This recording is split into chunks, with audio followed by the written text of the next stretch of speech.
क्या आपका बिजनेस सही चल रहा है या फिर धीरे धीरे किसी अंधे की ताकत के असर में आ रहा है? रुकावटें बढ़ रही है, डिसीजन गलत हो रहे हैं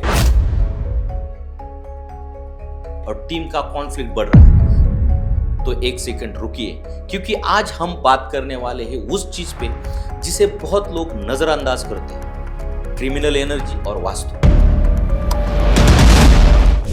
नमस्कार दोस्तों, मैं आपका दोस्त पीके भांडवलकर सत्ता मंच पर आपका बहुत बहुत स्वागत करता हूं। आज का सवाल आपसे है, आपने कभी महसूस किया है कि बिना वजह आपका फोकस गिर रहा है या फिर सही मौके पर आप गलत फैसले ले रहे हैं?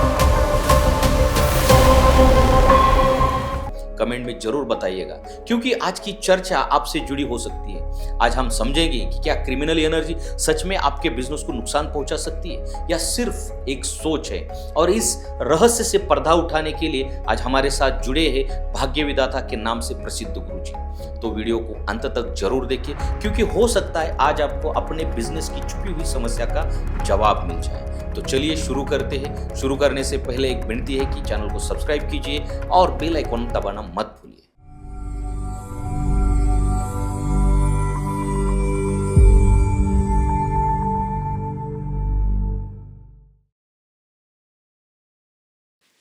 गुरुजी नमस्ते।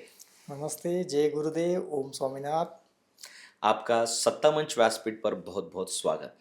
आपका भी बहुत बहुत शुक्रिया कि आपने मुझे सत्ता मंच व्यासपीठ पे बुलाया और मेरे जो विचार है यहाँ पे में बोलने के लिए मुझे व्यासपीठ दिया। धन्यवाद। कैसे है गुरुजी? मज़े में। आज बहुत ही अब हम खास विषय पर चर्चा करेंगे। बहुत महत्वपूर्ण सब्जेक्ट है आज की इस पॉडकास्ट का। तो एक क्यूरियोसिटी है मेरे मन में, जो मेरा एक खुद का क्वेश्चन है कि जो क्रिमिनल एनर्जी है और जो वास्तुशास्त्र है, ये गुरुजी श्रद्धा है या अंधश्रद्धा है? देखो, ये ना श्रद्धा है ना अंधश्रद्धा है, ये प्योरली साइंस है। जो इस साइंस पे चलेगा वो आगे बढ़ेगा। इस दुनिया को जो चलाता है वो है energy. Energy is science, energy is nature. ना, दिस इज नॉट, अंधश्रद्धा भी नहीं है और श्रद्धा भी नहीं है। ये प्योरिटी है जो नेचर की है, उसी पे हम काम करते हैं। बहुत बढ़िया। तो आज का जो विषय है ना, तो वो बिजनेस के रिलेटेड है कि जो क्रिमिनल एनर्जी है, जो वास्तुशास्त्र है, वो बिजनेस पे कैसे असर करता है। इस सब्जेक्ट पर आज हम बात करेंगे। तो बिजनेस में क्रिमिनल एनर्जी से क्या मेजर प्रॉब्लम आ सकती है और उसका उपाय पॉसिबल है? पहली बात तो बिजनेस में मेजर क्रिमिनल एनर्जी का पार्ट है कि total finance loss, down to earth, आकाश से डायरेक्टली ज़मीन पे आना, इसको बोलते हैं क्रिमिनल एनर्जी। कि जो आदमी बिजनेस में कुछ दिनों पहले बड़े मुकाम पे था, आज उसका बिजनेस में कोई नामो निशान नहीं, ख़त्म हो गया है वो। इसे बोलते हैं criminal energy. Major financial loss, यही उसका रिजल्ट है आखिरी में बिजनेस में। और इसके डिफरेंट टाइप के रीज़न रहेंगे। जैसे कोई रहेगा बिजनेस सेल्स नहीं होगा, इसका प्रोडक्शन नहीं होगा, काम नहीं चलेगा, वर्कर काम नहीं करेंगे, इंडस्ट्री में आग लगेगी, या जो कुछ भी है, it is a root cause only. Final main issue है उसका फाइनेंशियली टोटली लॉस। सही है गुरुजी।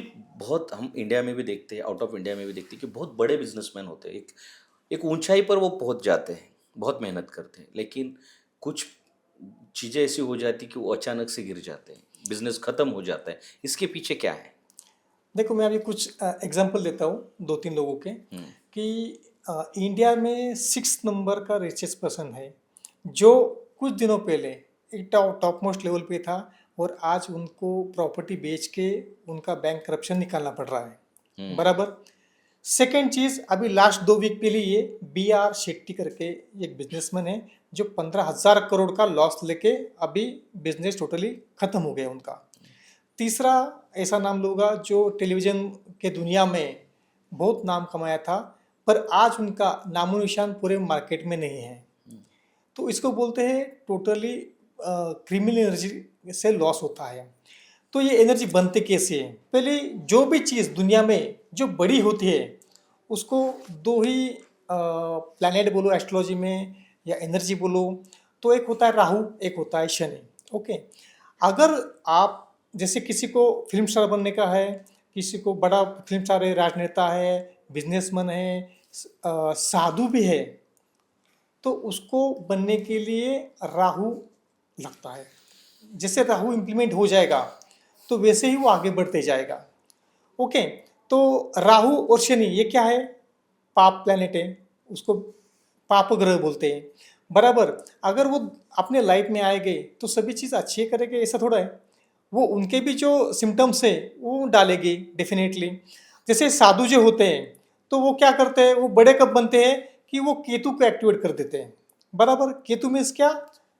छोड़ देना। तो वो क्या करते हैं कि अपने लाइफ में जो कुछ भी है वो छोड़ देते हैं। ओके, वैसे ही जैसे राहु होता है तो बिजनेस में इसमें जो चीज़ें होती है वो बैलेंसिंग करना पड़ता है। अगर वो बैलेंसिंग नहीं करोगे तो डूब जाओगे। और वो एनर्जी जहाँ जहाँ पे क्रिएट होती है बिजनेस के अंदर, वो एनर्जी को निकालने के बाद ही वो बंदे उस क्रिटिकल सिचुएशन से बाहर आ सकते हैं। इसका सिंपल आंसर भी है और उपाय भी है। अभी ये क्रिमिनल एनर्जी की बात हम कर रहे हैं जो वास्तु की, तो इसकी वजह से कौन से प्रॉब्लम आ सकते हैं बिजनेस में? देखो, मेन तो प्रॉब्लम एक ही है कि टोटल फाइनेंशियल लॉस। हम्म। मार्केट में अपने को सिर्फ इतना दिखता है कि भाई गिने माने लोग दिखते हैं कि बड़े बड़े बड़े, पर छोटे तो हजारों में रहते हैं कि जो बिजनेस स्टार्ट करते हैं और ख़त्म कर देते हैं। सही इसके कॉजेज डिफरेंस कि बिजनेस चला नहीं, बिजनेस का सेल नहीं हुआ, प्रोडक्शन नहीं हुआ, बंदे काम पे नहीं आ रहे थे, लिटिगेशन लग गया, ये सब कॉजेज है। Final result is financial loss. Society तो उसको एक फेल्यूर या कुछ तो आदतों की वजह से फेल हुआ ऐसा समझते हैं। मतलब सही बात क्या होती है? वही बोल रहा हूँ, जहाँ पे एनर्जी खत्म हो गई, बिजनेस में एक ही एनर्जी चलती है, वो फाइनेंस। जिसका फाइनेंस अच्छा होगा वो कभी डूबेगा नहीं। सही बराबर, बात है। तो ये बाकी के रूट कॉज तो चलते रहते हैं कि इस रूट कॉज को कोई मतलब नहीं है। आखिर में आपको जब प्रॉफिट मिल रहा है तो लॉस कैसा होगा? ओ ठीक है। बराबर ना? बराबर। तो वही चीज़ है भाई, फाइनेंस में अगर आप आगे बढ़ रहे हैं, प्रॉफिट आ रहा है, आपका शेयर होल्डिंग अच्छा है, तो everything is you are good. तो आपको बाकी की चीज़ों को ध्यान देने की ज़रूरत नहीं है। गुरुजी, हमने बड़े बड़े बिजनेसमैन के बारे में अभी बात की, लेकिन बहुत से सारे ऐसे उदाहरण हैं हमारे यहाँ पे एग्जाम्पल से कि छोटे छोटे जो बिजनेस स्टार्ट होते हैं तो कुछ ही सालों में वो बंद हो जाते हैं। इसके पीछे क्या वजह हो सकती है? देखो, पहले तो जो बिजनेस बंद होने की रीज़न है कि वो शुरुआत ही गलत हो गई है उसकी। अच्छा।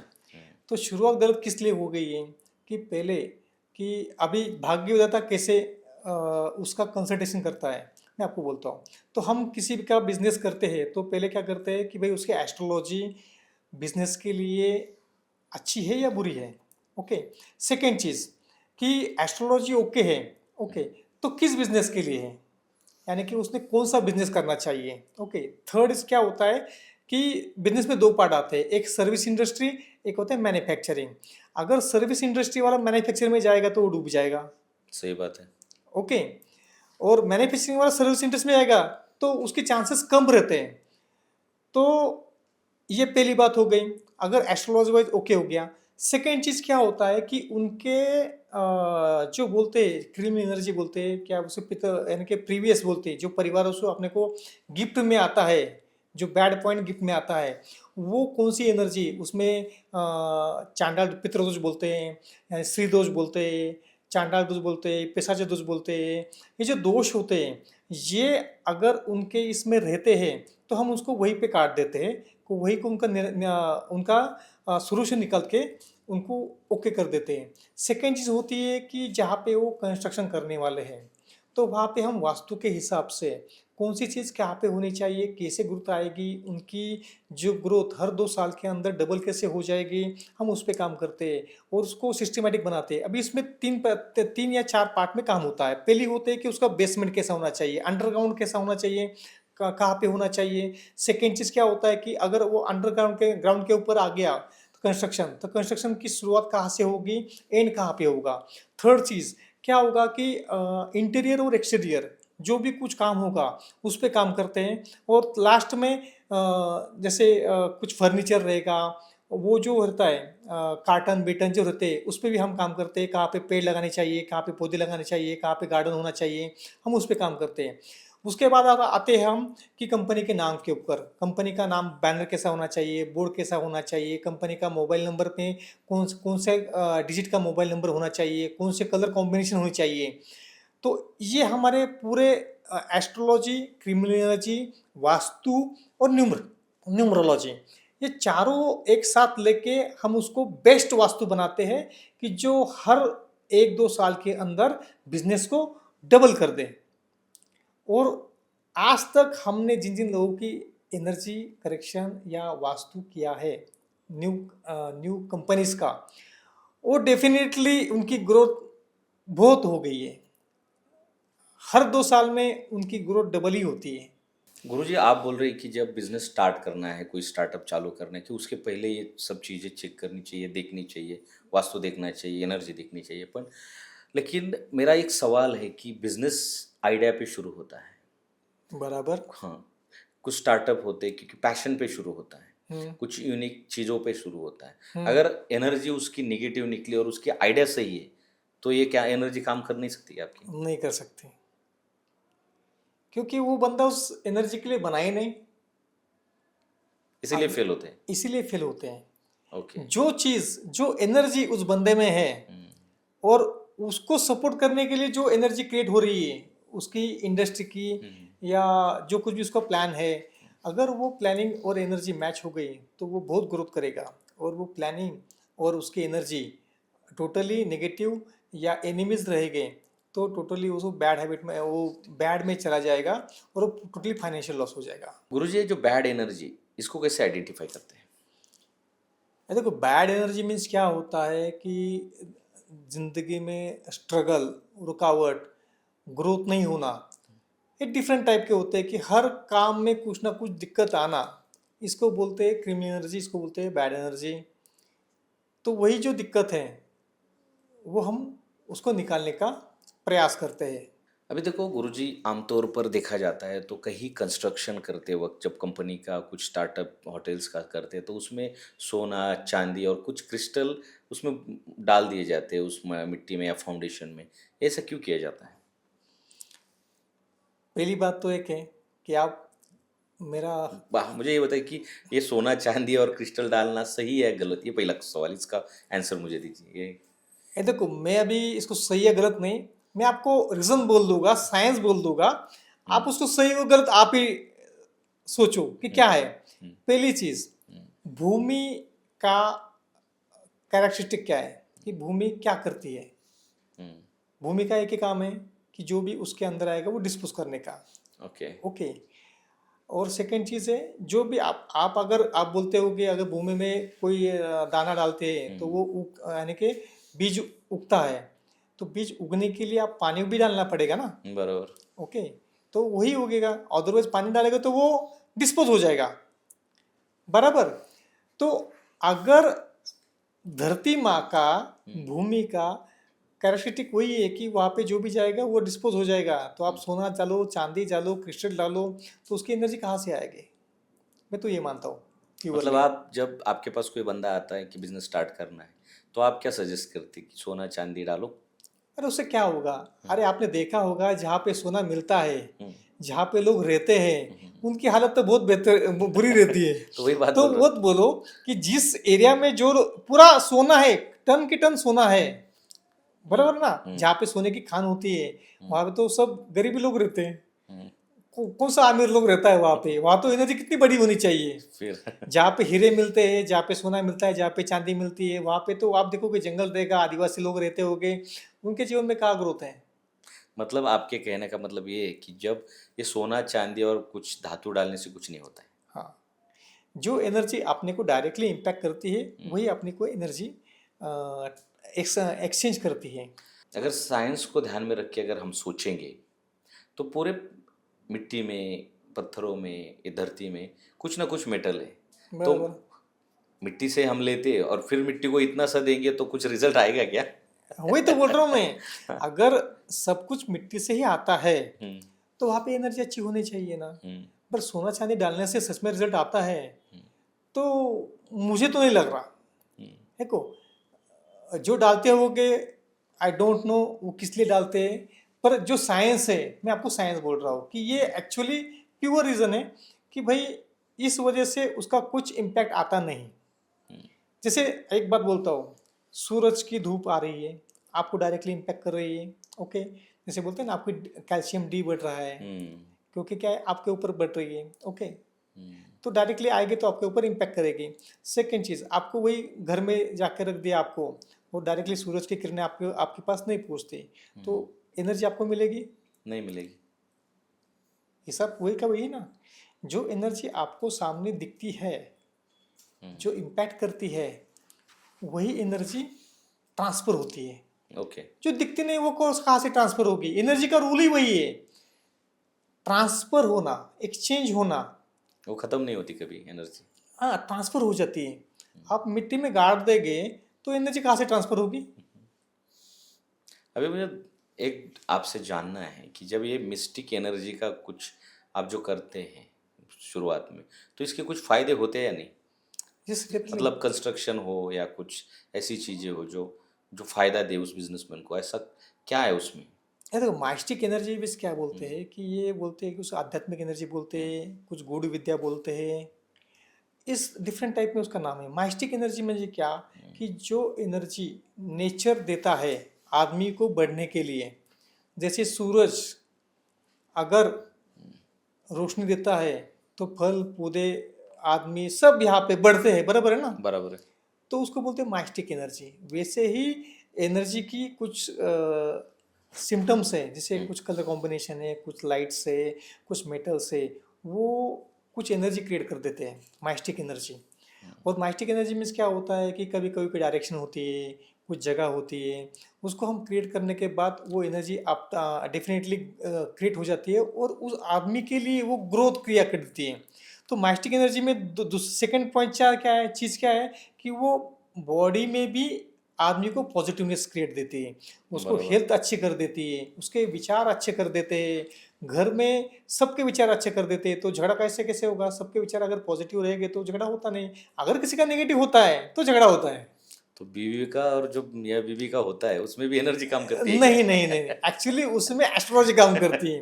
ओके। देखो सुनो, आप अगर जैसे बोलते हैं नेवला और सांप, साहब इन दोनों को साथ में रखोगे जाने और दुश्मन एनर्जी कितनी भी अच्छे रखोगे तो ये झगड़ा करने ही वाले हैं। मतलब मियाँ बीवी साहब और हाँ, तो जैसे- वो जब शादी होने वाली है हाँ। तब उसका डिसीजन लेना चाहिए कि भाई सांप सांप की शादी लगाओ, नेवले नेवले की शादी लगाओ।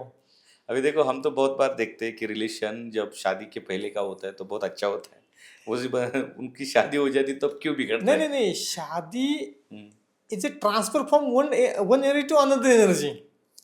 और रिलेशन ये सिर्फ नाम का रिलेशन है, इसे बोलते हैं attraction. Okay. Is a part of the attraction. उसको कोई ये यानी क्या बोलते क्या, कुछ रिलेशन नाम नहीं रहता उसका। सही बात है, हम जरा थोड़ा सब्जेक्ट से जरा हट गए थे। नहीं नहीं, ये रियल सब्जेक्ट है, आपको बोलता हूँ। लोगों को लगता है कि भाई वास्तु करने से मियाँ बीवी में झगड़े कम हो जाएंगे, ऐसा नहीं होता। सिर्फ ये क्या है कि झगड़ों का वजह वो लोग थोड़े ठंडे हो जाते हैं कि झगड़ा स्लोली कर देते हैं, मतलब कम कर देते रिलेशन हैं। अच्छा हो जाता है। अच्छा नहीं होता। नहीं बोल सकता मैं 100%, पर घर में शांति आती है। ओके। तो ये तो आप तो सबके काम के आदमी हो। नहीं हर एक इसके घर में लिए झगड़ा होता है। शादी करते वक्त आपको ये देखना पड़ेगा कि शादी करते वक्त ही ये प्रॉब्लम नहीं होना चाहिए। अगर ये प्रॉब्लम हो गया तो दिक्कत पूरी जिंदगी आपको सहना ही है। क्योंकि क्या है, आदमी की जो बोलते हैं स्वभाव, बोलते हैं उसको स्वभाव, वो चेंज नहीं होता, वो रहता ही है। इस सांप को आप कितना भी दूध पिलाओ, वो एक ना एक दिन फन निकालेगा। निकालेगा ही। नहीं, अभी देखो बहुत से रिलेशन ऐसे देखिए कि बहुत अंडरस्टैंडिंग होती है उनमें, उनमें झगड़े बहुत कम होते हैं, तो यह ये रिश्ता कमजोर होता है कि फिर? नहीं नहीं नहीं, मैं वही बोल रहा हूँ, आप जिस एनर्जी के साथ जुड़ जाओगे शादी के वक्त, अगर वो एनर्जी मैच रहेगी तो आपकी लाइफ बहुत हैप्पी रहेगी। बोलते हैं ना, जैसे स्वर्ग बोलते हैं हम, यही पे स्वर्ग होता है। जिसके लाइफ में दोनों मैचिंग होते हैं ना, तो वही पे स्वर्ग होता है। अगर उसमें मैचिंग खराब हो गई तो यही पे नर्क हो जाता है, आपको नर्क जाने की जरूरत नहीं पड़ेगी। नरक और स्वर्ग है क्या, इस पर भी एक नहीं सोचने नहीं, वाली वो बात है। यही पे आपको समझ में आता है, ऊपर जाने के लिए नहीं। उससे सही चीज़ है क्या है कि आप 36 गुण देखते हो ना, वो देखने की ज़रूरत नहीं है। सिर्फ 5-6 चीज़ें देखो जिसमें आप लाइफ अच्छी इस तरह पर जियोगे। स्पेशल पॉडकास्ट बनाएंगे हम यस, डेफिनेटली। कि शादी और ये रिलेशन पर नहीं, नहीं, ये अभी तो एक्चुअली हाँ जीवन का 2 चीज़ें हम हम्म, किस लिए जीते हैं? एक तो सुखी जीवन के लिए, हम्म, सुखी जीवन के लिए अच्छा साथी चाहिए, बराबर बराबर? और अच्छा साथी रहेगा तो ग्रोथ भी अच्छी रहेगी। और सेकंड चीज़ है finance. Okay, it's different parts. पर सुखी जीवन के लिए घर में शांति चाहिए, शांति के लिए अच्छा साथी चाहिए, और अच्छे साथी रहेगा तो स्वर्ग रहेगा। घर का सही नाम ही बात स्वर्ग है, रहेगा। सही बात है, सही बात है, फिल्मों में तो यूज करते हैं हाँ। नहीं, रियल में है।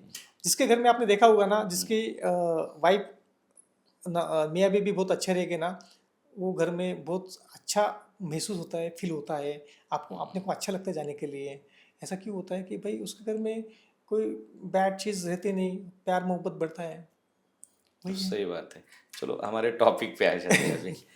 अभी देखो मैं ये बात मतलब मुझे पूछनी है कि जब किस बंदे ने बिजनेस स्टार्टअप किया और उसमें बिजनेस में प्रॉब्लम आने लगी, उन्होंने एनर्जी चेक नहीं की या वास्तु कुछ देखा नहीं है, अब फाइनेंशियल क्लैशेस हो रहे हैं, स्टाफ का भी और एम्प्लॉयज़ का प्रॉब्लम हो रहा है और डाउनफॉल समझो शुरू हो गया। मान लो अब वो धंधा बंद होने पर है, कगार पर है, तो क्या बाद में ये सही हो सकता है क्रिमिनल एनर्जी की वजह से? देखो, अगर आपको सिम्टम्स लग रहे हैं कि भाई कुछ ना कुछ गलत हो रहा है, हम्म, सही करने का प्रयास कर रहे हम्म, और उसमें सक्सेस नहीं मिल रहा, हम्म, तो तभी के तभी आप अगर एनर्जी क्रशिंग करवा लोगे हम्म, तो विद इन कुछ दिनों में, कुछ महीनों में आपको अच्छे मुकाम पे चले जाओगे। पर आप अगर खत्म होने तक इंतजार करोगे और उसके बाद आओगे तो उसमें बहुत टाइम जाएगा। बराबर। बंदा ऊपर आएगा पर एक्चुअली पूरा खत्म हो चुका है। तो क्या, यानी कि आदमी आखिरी स्टेज पे है और आप उसको बचा सकते हैं, मेरा जो कहने का नहीं बचा मतलब सकते हैं ना। उसको मैंने क्या फिर बोला, हम्म, पर स्टेजेस रहते हैं। हम्म, आप फर्स्ट स्टेज पे आओगे तो इमीडिएट पिकअप लोगे, हम्म। बराबर ना? जैसे जो डाउन कैंसर जा के रहा जो था, स्टेप होते हैं उस टाइप के स्टेप होते हैं क्या? नहीं नहीं, स्टेप मीन्स क्या है, आप स्टेज। आखिरी स्टेज पे आओगे तो पूरा खत्म हो चुका है ना भाई। बैंक ने सील मारा है तो क्या करोगे? कंपनी तो बंद हो गई, बैंक अकाउंट ब्लॉक हो गए, तो क्या करेंगे? यानी कि करने के लिए कुछ बचा ही नहीं। और इसमें पूछना है कि उसमें कब भी होता देखना है चाहिए, कब उस, देखना चाहिए हाँ ये चीज? शुरू देखो, शुरू में भी अगर तो शुरू शुरू में स्ट्रगल में देखो बहुत से प्रॉब्लम होती है, फाइनेंस की तो होती है, लेकिन किस स्टेज पे चेक करना चाहिए कि अब ये वास्तु का प्रॉब्लम है? ये देखो, वास्तु या क्रिमिनल एनर्जी का प्रॉब्लम कब मालूम पड़ता है कि कोई भी चीज अगर रिपीटेड सामने आ रही है, स्ट्रगल हो रहा है कंटिन्यूअसली, तो समझ लेने का कि भाई ये कुछ छोटा मोटा मैटर नहीं, ये कुछ अलग मैटर है। ओके। तो उसको सॉल्व करना ही पड़ेगा, क्योंकि जो थोड़े दिनों के लिए आती है ना, उसको समस्या बोलते हैं। हाँ, जो कंसिस्टेंटली चल रही है उसको वो बैड एनर्जी मेजर प्रॉब्लम रहता है, और वो किसी भी तरह से इग्नोर मत करो। पहली चीज, उसका सोल्यूशन ढूंढो। उसका most of the criminal energy से उसका रिलेशन रहता है, क्योंकि वो एक्टिवेट हो गई है, उसी वजह से आपको प्रॉब्लम आ रही है। तो वो क्रिमिनल एनर्जी बंद कर दो। जैसे ही आप उसको ब्लॉक कर दोगे तो आपकी एनर्जी बढ़ जाएगी, माइस्टिक एनर्जी क्रिएट हो जाएगी और आप आगे बढ़ जाओगे। गुरुजी, ऐसा कहा जाता है कि दान धर्म करो तो पुण्य बढ़ेगा, अच्छा होगा, भला होगा, लेकिन बहुत बार तो हम ये देखते हैं कि बिजनेसमैन बहुत डोनेट करते, पैसा देते, लोगों के लिए गरीबी में बैठते, तभी भी क्यों प्रॉब्लम होते? देखो अभी क्या है, आप देखते कुछ और हो, होता कुछ और है। मतलब क्या है कि मोस्ट ऑफ द जो बिजनेसमैन डूब गए, आप उनकी अगर देखोगे बैकग्राउंड, तो उन्होंने क्या किया है कि जो पैसा बांटा है वो उनका खुद का नहीं बांटा। मतलब लूटा है? नहीं नहीं नहीं, लूटा नहीं। वो जो बांटते हैं वो CSR फंड डालते हैं। ओके, हाँ वो तो ओके, होता है। हाँ। तो CSR फंड क्या होता है कि गवर्नमेंट का रूल है कि भाई 2% आपको देना ही है, सोशल सर्विस के लिए आपकी रिस्पॉन्सिबिलिटी है, तो आपको देना ही है। तो उसमें आपने खुद ने क्या किया, वो तो रूल्स में है गवर्नमेंट के इसलिए किया। हाँ, उसलिए किया। तो आप उसको डोनेशन नहीं बोल सकते। मतलब मन से नहीं दे रहे हो? हाँ, रूल की उसमें वजह से दे रहे हो। तो उसमें बहुत सारी चीजें हो जाती हैं, हम्म, पर मैं क्या बोल रहा हूँ, उसको डोनेशन नहीं बोलते, ओके। उसको रिस्पॉन्सिबिलिटी बोलते हैं कि हम्म, आपको गवर्नमेंट ने रिस्पॉन्सिबिलिटी दी है कि भाई आपको सोशल के लिए कुछ काम करना चाहिए, हम्म, तो वो चीज़ वो CSR फंड है। तो अच्छा, लोग क्या करते हैं कि भाई इन्होंने बहुत कुछ किया है, पर भाई एक्चुअली उन्होंने कुछ नहीं किया, it's a okay. Part of company rule, यानी कंपनी का रूल है, वो इस वजह से किया है। अगर वो खुद के प्रॉफिट में से डोनेट कर देते तो उसका इम्पैक्ट अच्छा आ जाता है। एक बात देखिए, आप जो जितने भी बड़े लोग हैं वो यही करते, उनके मैंने आज तक जितने भी लोगों को देखा है कि उनके घर में इसी वजह से शांति नहीं रहती, ओके, बहुत सारे प्रॉब्लम रहते हैं। पैसा इज ए डिफरेंट पार्ट और खुशी इज ए डिफरेंट पार्ट। बराबर। तो पैसा तो बहुत रहेगा पर खुश खुशी नहीं नहीं रहेगी। रहेगी, हाँ, क्योंकि बहुत क्या है कि वो कुछ देते ही नहीं। मन से देते नहीं। हाँ, और वो क्या होता है कि जिस वजह से उनको पैसा आता है कि उसकी जो एनर्जी, बैड एनर्जी क्रिएट होके उनके घर में वापस आती है, तो उसको वो निकालते नहीं, तो उस वजह से वो इम्पैक्ट बढ़ जाता है, घर में नेगेटिव एनर्जी क्रिएट हो जाती है और प्रॉब्लम क्रिएट होना चालू हो जाता है। अभी देखो, हमारे सोसाइटी में एक कहा जाता है कि एक हाथ से दो तो दूसरे हाथ को पता नहीं चलना चाहिए।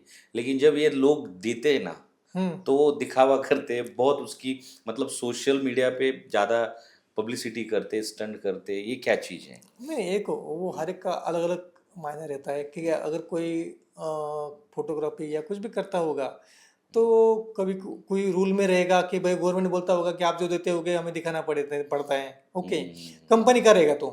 पर जो पर्सनल रहेगा तो वो डिपेंड अपन आपके ऊपर ही चाहिए कि आप जो दे रहे हो हम्म, वो किस भावना से दे रहे हो, सही बात। किसको दे रहे हो, वो मेन चीज है ना, कि भाई किसको आप देना चाहिए? जोर जबरदस्ती देते हो तो उसको दान धर्म नहीं बोलते। नहीं, अभी देखो, ये लोग जो देते हैं तो बड़ी बड़ी एनजीओ को देते हैं जिनको पैसे की जरूरत नहीं होती। हाँ, अभी मुझे सही आपसे जानना है कि किसको देना चाहिए दान? ये देखो, अगर अपने इंडिया के लिए सोचा तो इंडिया में बहुत सारे लोग ऐसे हैं कि भाई उनको बहुत ज़रूरत है। मतलब एक टाइम का खाना भी नहीं मिलता, ऐसे भी लोग यस, हैं। मोस्ट ऑफ द फार्मर लोग देखो, हम्म, अभी ये जो लोग देते हैं ना, किसको देते हैं मालूम है क्या? सब देते हैं कि मंदिरों को देते हैं। ओके, अरे मंदिर ऑलरेडी करोड़पति में है, और उनका ये मंदिर का पैसा जाता कहाँ है फिर? ये तो वो मुझे नहीं मालूम, मैं उसका मेरा उसका काम नहीं है। मैं सिर्फ ये बोल रहा हूँ कि भाई जो ऑलरेडी बहुत बड़ा है उसको देके कुछ फायदा होने वाला है क्या? ओके, वो तो नहीं है। अब भगवान मतलब आपके हिसाब से किसानों में भगवान को बांटना देने से चाहिए। अच्छा है भगवान के बंदे को दो ना, हाँ, जिसको जरूरत है कि और भाई। एक सवाल है मेरा। हाँ। कि जब देखो भाई, भगवान है, हम्म। भक्त है, हम्म। उसके बीच में कोई मीडिएटर की जरूरत है क्या? अब मीडिएटर बोलेगे तो क्या है कि हाँ, उनका दुआ जो बोलते हैं ना कनेक्ट करने का, उसकी जरूरत है क्या? नहीं मतलब नहीं, सही देखो, बात। एक बात बोलता हूँ, भगवान ने सब लोगों में एक ही चीज दी है, सब में एनर्जी है, सब में अच्छी भी है बुरी भी है। जो अपनी एनर्जी बढ़ाएगा वो भगवान बन जाएगा, बराबर है ना? बराबर। तो ऐसा कुछ नहीं, भगवान ने किसी को कम ज्यादा नहीं दिया, सिर्फ वो डेवलप करने का पार्ट है। सही जो बात है। खुद को डेवलप करेगा वो उस लेवल तक जाएगा। कौन जाता है? वही जाता है कि जो खुद को उतना काबिल बनाता है, वही उस लेवल तक जाता है। तो मेरिट की जरूरत क्या पड़ेगी? भगवान ने किसी को बोला है कि भाई ये मेरा मेरिटर है? तो मेडिएटर में क्या होता है कि उसकी जो एनर्जी अप हो जाती है ना, तो लोग उसका सहारा लेते हैं भाई, कि भाई मैं नहीं जा सकता, तू गया है ना, तू मुझे बोल दे, यानी कि जो कुछ भी गाइडेंस कर। मतलब आपके हिसाब से किसको देना चाहिए? मतलब ये बिजनेसमैन जो डोनेट कर रहे, चाहे वो रूल की वजह से दो या मन की वजह से दो, लेकिन उससे किसी का भला होना चाहिए। किसानों का होना चाहिए, गरीब जो शिक्षा लेते उस विद्यार्थियों का होना चाहिए। तो आपके हिसाब से जो ये दान है किसको देना चाहिए? ये देखो, सच में एक बार बोलता हूँ, जो एक्चुअल में रियल जरूरतमंद है वो कभी किसी से पैसा मांगेगा नहीं।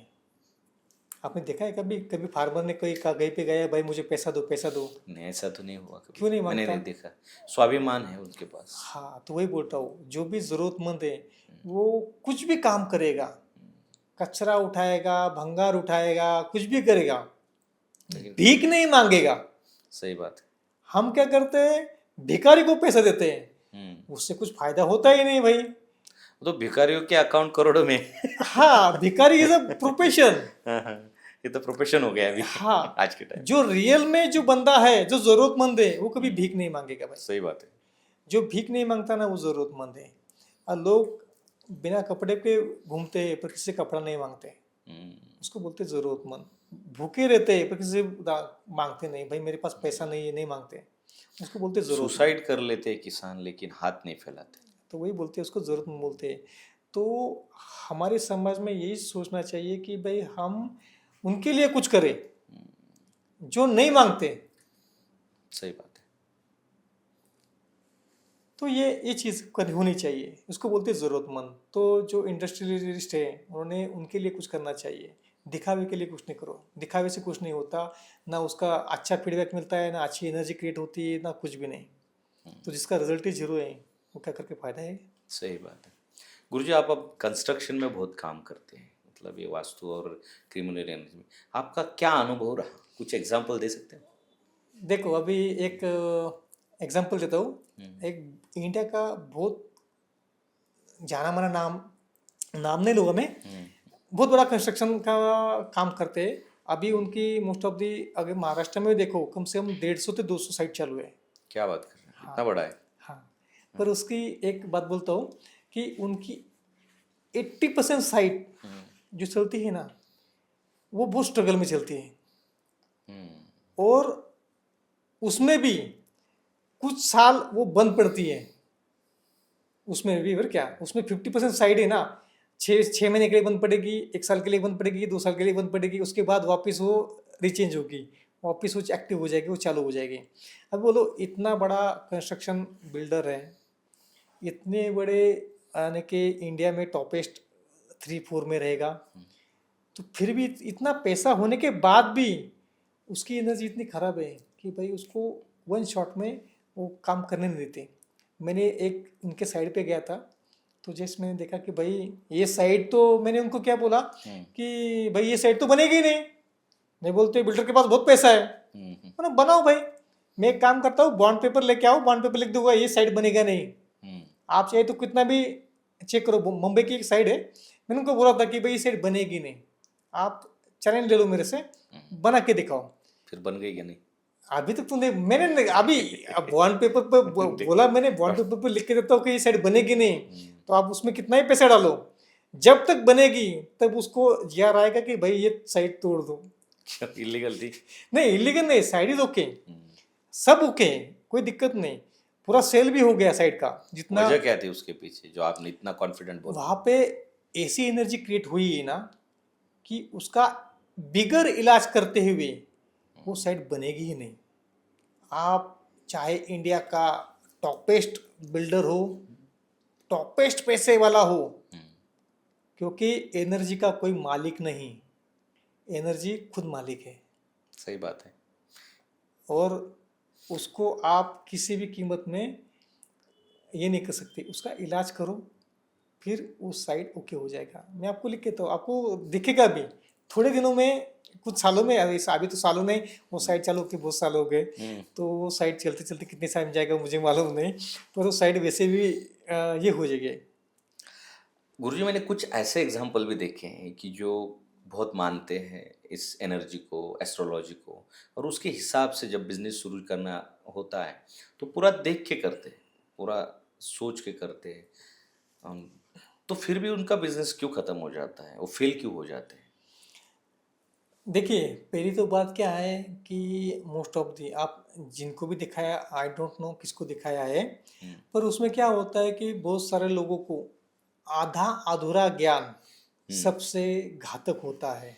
सही बात है। बराबर ना, ये तो आपने पुराणों में पढ़ा होगा बहुत बार।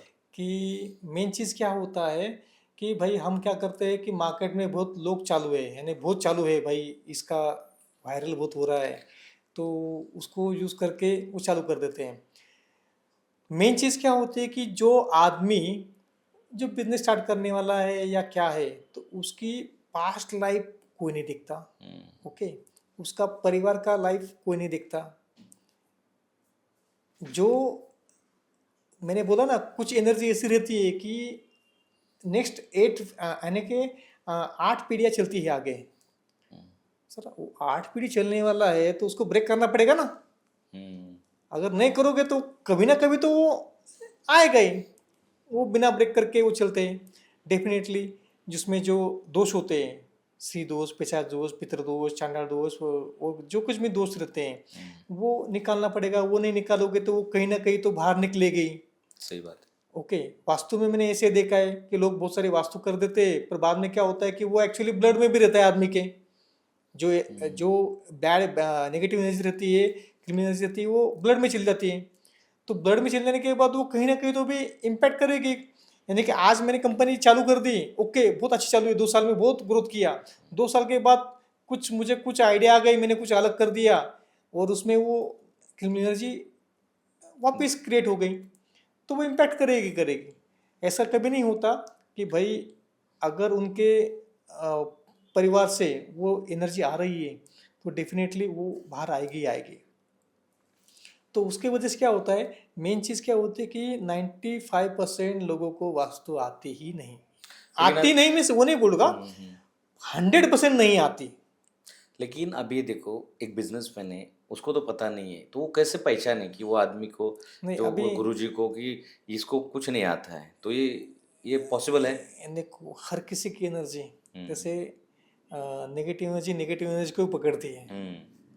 तो वैसे ही होता है कि जैसे मैं किसी को बोल सकता हूँ ना, एक एग्जांपल देता हूँ कि आपको घर लेने का है। आप क्या बोलते हैं कि भाई मेरे पुराने घर में बहुत प्रॉब्लम थे, अभी नया घर अच्छा लूंगा।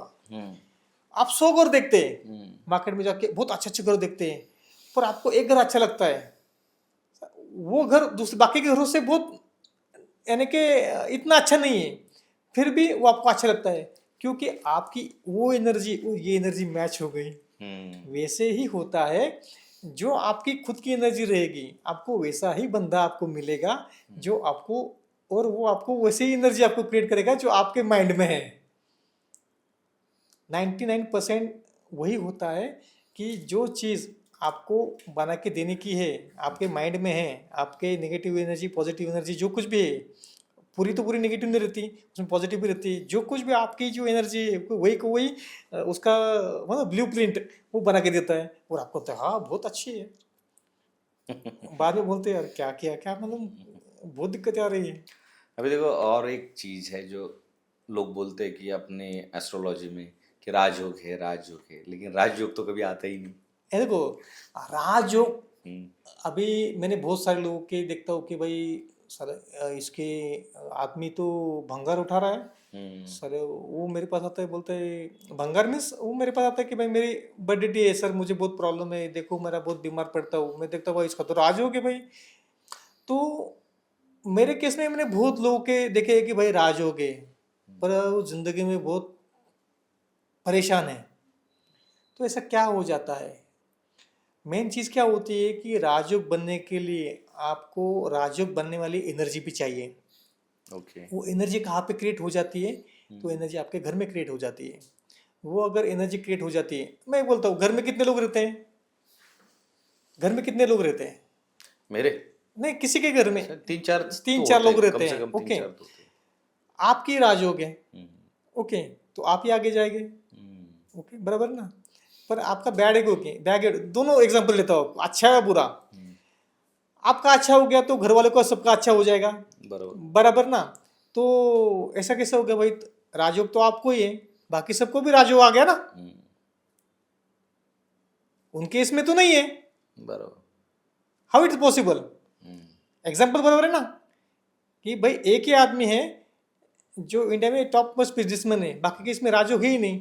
सबके इसमें राजयोग कभी आता है क्या, कभी देखा है क्या आपने कभी किसके परिवार में सबके इसमें राजयोग है? सब में तो नहीं होगा। नहीं होगा ना। तो इसका मतलब क्या है कि भाई ऐसी कौन सी एनर्जी है कि जो सबके इसमें राजयोग लेके आती है?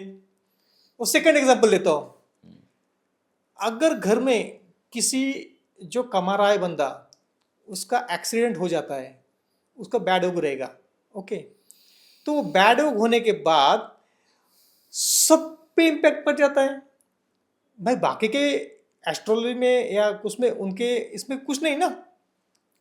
घर में एक ही कमाने वाला होगा तो असर तो नहीं नहीं पड़ेगा ही। नहीं, मैं आपको ये बोल रहा हूँ कि एक ऐसी एनर्जी रहती है कि जो अच्छी या बुरी हो गई तो उसका इम्पैक्ट सब पे आता है। ओके। वो एनर्जी को पहचानो, वो एनर्जी क्रिएट करो, बुरी एनर्जी निकाल दो, अच्छी एनर्जी क्रिएट करो। Vastu is different parts, criminal energy different parts.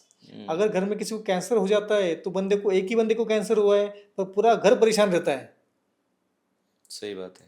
तो एनर्जी एक पे काम नहीं करती, एनर्जी सब पे काम करती है, दिखती सिर्फ एक को है। ओके।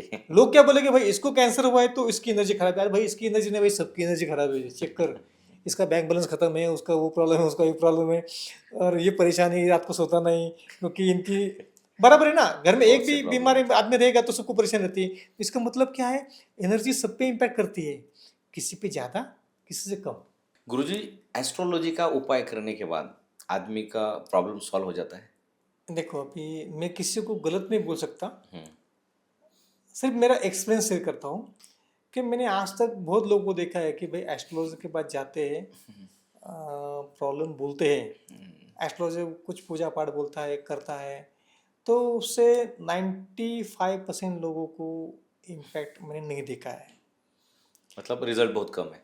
नहीं नहीं, रिजल्ट ये नहीं बोलता, प्रॉब्लम पे डिपेंड रहेगा। अगर प्रॉब्लम छोटा मोटा रहेगा तो कोई बड़ी बात नहीं, पर जो बड़ा प्रॉब्लम लेके जाता है तो उसका इम्पैक्ट मोस्ट ऑफ दी, क्योंकि वो एस्ट्रोलॉजी प्रॉब्लम रहता ही नहीं, वो रहता है क्रिमिनल एनर्जी का प्रॉब्लम, यानी कि नेगेटिव एनर्जी बोलो, वास्तु बोलो, उसका प्रॉब्लम रहता है। तो वो एस्ट्रोलॉजी सॉल्व कैसे होगा? जो चीज़ ही गलत है, आंसर यानी कि क्वेश्चन ही गलत है, तो आंसर ही गलत ही आएगा। बराबर। तो वो लोगों को समझना चाहिए कि हम किस चीज़ के लिए जा रहे हैं, और जो बंदा के पास, जिस बंदे के पास जा रहे हैं, वो बंदा उसका आंसर दे सकता है या नहीं दे सकता। जैसे मैं बहुत सारे लोगों को, भाई बिजनेस डूब गया और आप बोल रहे कि भाई किसी के ब्राह्मण के पास जा रहे, किसी के पास जा रहे, बोल रहे पूजा करो। भाई पूजा करने से क्या होगा? भाई कौन सा भगवान है जो किसी का बुरा चाहता है? ओके। सेकेंड चीज, आपके घर में प्रॉब्लम आ गया है तो आप पहले प्रॉब्लम सॉल्व करोगे क्या पूजा सॉल्व करोगे? बराबर ना। जैसे घर में अगर किसी के सांप आता है तो आप सांप निकालोगे क्या पूजा पाठ करोगे? सही आंसर है ना। आपके घर में सांप आया है, आप बोले कि भाई सांप निकालो, सांप निकालो, बहुत बड़ा प्रॉब्लम है, तो पहले सांप को उठा के बाहर रख दो, उसके बाद पूजा पाठ करो ना। पूजा पाठ बुरी चीज नहीं है, तो कौन से वक्त करनी चाहिए उस पर डिपेंड रहता है। पूजा इज ऑलवेज गुड, पर प्रॉब्लम के बारे में सही बार सभी वक्त ओके रहेगी ये नहीं बोल सकता मैं। अभी जो वास्तु पे उपाय करते हैं तो उसकी वजह का उपाय करने के बाद फाइनेंशियल प्रॉब्लम सॉल्व होती है, पैसा आता है? देखो, वास्तु का उपाय क्या कर रहे हैं, प्रॉब्लम क्या है, उसके ऊपर डिपेंड रहेगा कि प्रॉब्लम क्या है।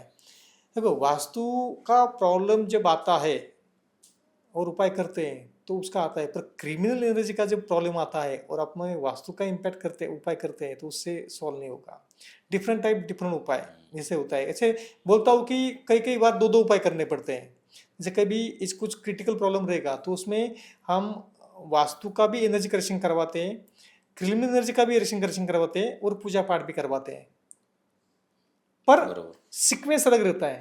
पहले जो चीज़ बुरी है उसको घर से बाहर निकाल देते हैं, उसके बाद जो क्रिमिनल एनर्जी जहाँ पे क्रिएट हुई है, जहाँ जहाँ जिस एरिया में, उसको खत्म कर देते हैं, उसके बाद पूजा पाठ करवाते हैं। क्योंकि पूजा पाठ क्या होता है, शुद्धिकरण होता है, बराबर है ना। बराबर। आप शुद्धिकरण पहले करोगे, उसके बाद में आपका ब्लड का जहर निकालोगे, निकलेगा क्या? नहीं निकलेगा। गुरुजी, एस्ट्रोलॉजी हो, न्यूरोलॉजी हो, वास्तु हो और माइस्टिक एनर्जी हो, इसमें सबसे ज़्यादा रिजल्ट्स और फायदे किस चीज़ में है? क्या करना चाहिए? देखो, मैंने आपको अभी एक एग्जांपल दिया था कि mystic energy is magical energy. जैसे अगर किसी घर में माइस्टिक एनर्जी क्रिएट हो जाती है, तो जैसे बोलते हो कि हर एक बंदे में कुछ अच्छा योग नहीं रहेगा। घर में तो सभी एक एस्ट्रोलॉजी के नहीं रहेंगे ना, किसी में प्रॉब्लम रहेगा, कोई कम यानी कि थोड़ा बहुत वीक रहेगा, कोई बहुत स्ट्रांग रहेगा, बराबर है। तो घर में जो मेन कमाने वाला आदमी है, उसको अगर उसमें ग्रोथ दे दी तो डेफिनेटली सबके इसमें कुछ ना कुछ अच्छा ही होगा, उसको बोलते हैं माइस्टिक एनर्जी। सेकंड आता है vastu. Okay, vastu is a one parts. तो वास्तु में क्या होता है कि वास्तु में अभी करने वाले पे भी डिपेंड है कि वो कौन से प्रॉब्लम हल कर देता है।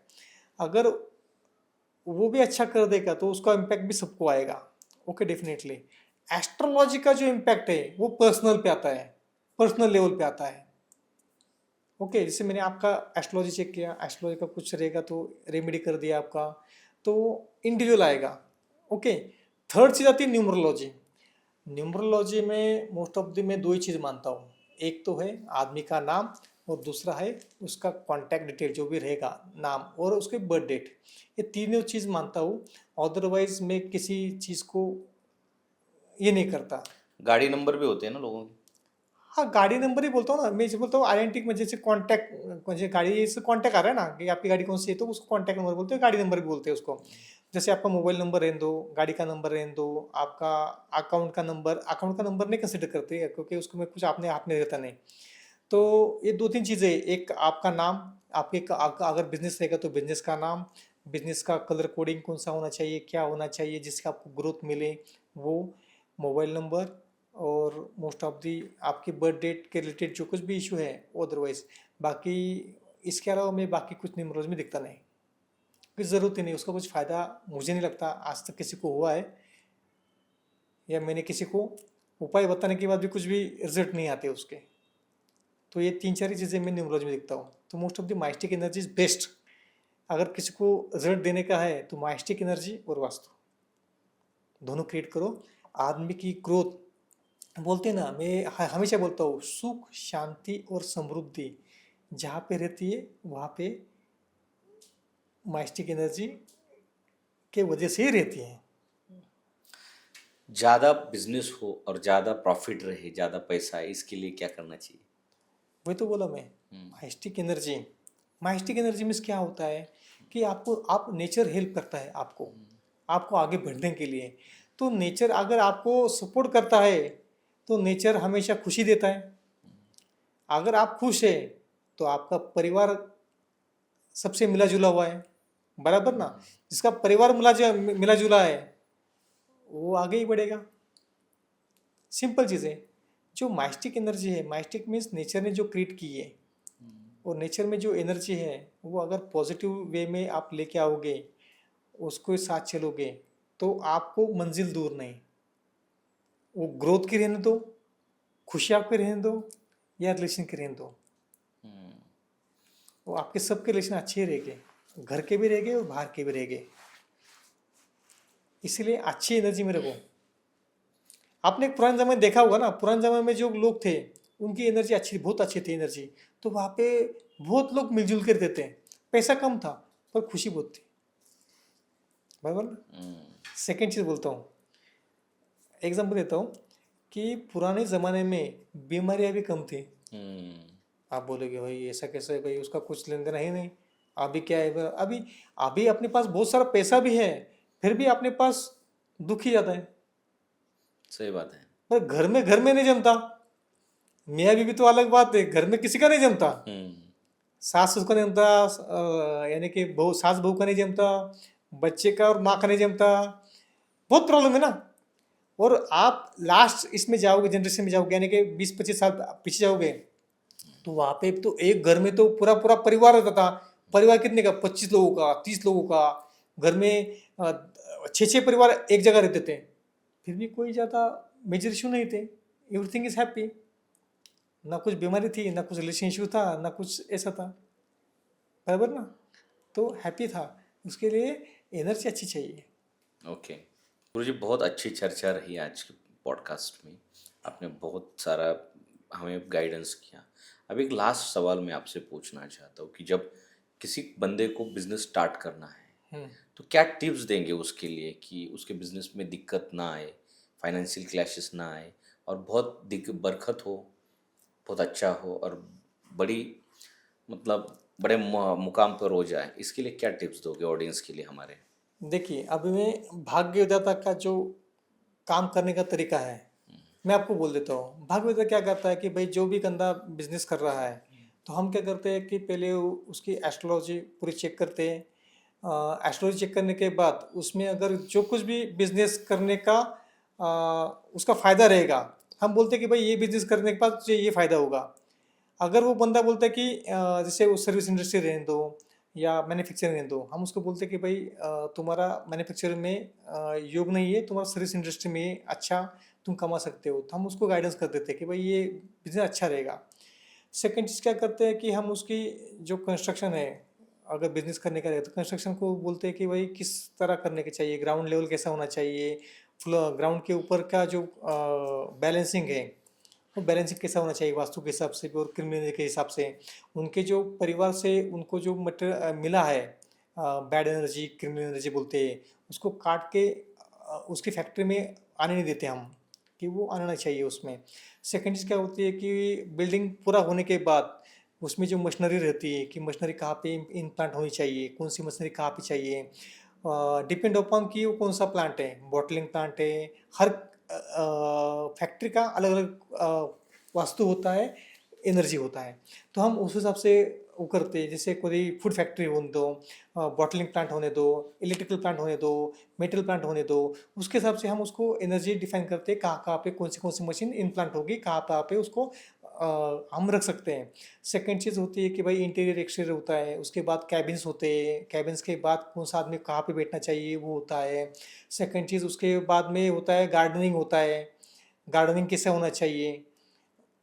और लास्ट में क्या होता है कि उसका जो मेन गेट है और कंपनी का नाम और कंपनी का कलर कोड, कंपनी का लोगो, हम ये डिफाइन कर देते हैं।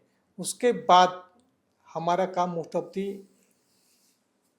ख़त्म हो जाता है। तो हम वही करते हैं कि अगर कोई बिजनेस नया बन रहा है तो हम उसमें mystic energy, criminal energy, vastu, astrology, numerology, इसका सब का इस्तेमाल करके हम ऐसी एनर्जी क्रिएट करते हैं कि जो आपको ग्रोथ और आपकी जो विशेष है वो पूरी कर देती है। हमारा सपना भी ये है कि आप खुश रहें। सही बात है गुरुजी। गुरुजी, आप सत्ता मंच व्यासपीठ पर आए और बहुत बहुत हमें गाइडेंस किया, बहुत अच्छी बातें बताई, और बेशक हमारे ऑडियंस को बहुत पसंद आएगा और उनके फ़ायदे की बातें होंगी। अगर ऑडियंस को संपर्क करना होगा तो मैं डिस्क्रिप्शन बॉक्स में आपका नंबर रख देता हूँ। आप हमें इतना वक्त देने के लिए बहुत बहुत शुक्रिया, धन्यवाद। आपने भी हमें आपकी सत्ता मंच व्यासपीठ पे बुलाया, मुझे बहुत खुशी हुई कि लोगों की ज़िंदगी में खुशियाँ आए, उनकी ग्रोथ हो, उनका जो विशेष है वो पूरी हो जाए। उसके लिए भाग्य विधाता हमेशा लिए काम करेगा और सभी लोग सुखी रहें, संपन्न रहें। धन्यवाद। आपको भी बहुत बहुत धन्यवाद। तो दोस्तों, आज की इस खास एपिसोड में हमारे साथ जुड़ने के लिए भाग्य विधाता गुरुजी को दिल से बहुत बहुत धन्यवाद। और आपके विचारों और मार्गदर्शन ने इस चर्चा को एक नई गहराई दी, और आप सभी श्रोताओं का भी आभार जिन्होंने हमें अपना समय दिया और इस सफर का हिस्सा बने। इसीलिए आपका भी बहुत बहुत धन्यवाद।